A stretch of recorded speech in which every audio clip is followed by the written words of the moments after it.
Make sure you read and reread this problem and make sure you understand the function given to you, the S of t. S of t is the stone's height in feet above the water t seconds after the stone is thrown. So we want to know the maximum height of the stone. To find the maximum height, basically, let's find the vertex. So let's find the vertex of this quadratic function.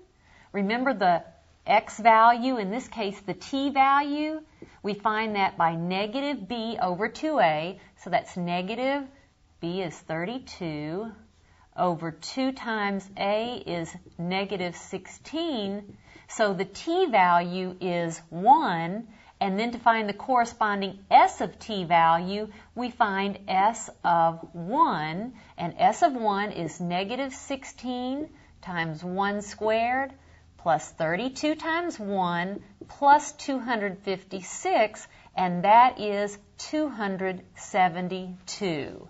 Now, what does this vertex represent? In other words, this graph has a vertex with coordinates 1, 272.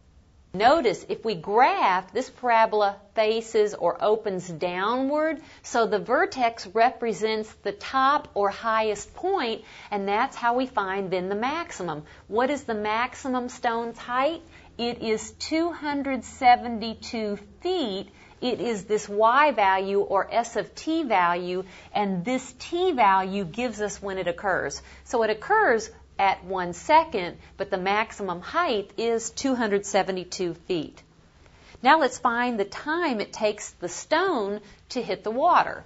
To find the time it takes the stone to hit the water, we want to know when the stone's height is 0. And the stone's height is 0 when this is 0. So I'm solving 0 equals negative 16t squared plus 32t plus 256. Now there is a common factor of negative 16 throughout, so I'll divide every single term by negative 16. So that's 0 equal t squared. This divided by negative 16, that's minus 2t. And this divided by negative 16, that's minus 16.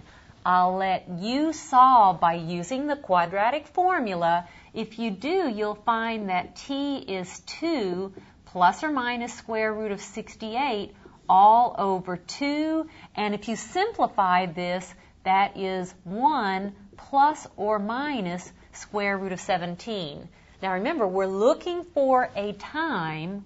If you find 1 minus square root of 17, that's a negative number, so we reject that proposed solution to our application, and t then is exactly 1 plus square root of 17 seconds. That is approximately 5 and 12 hundredths seconds. That's our time.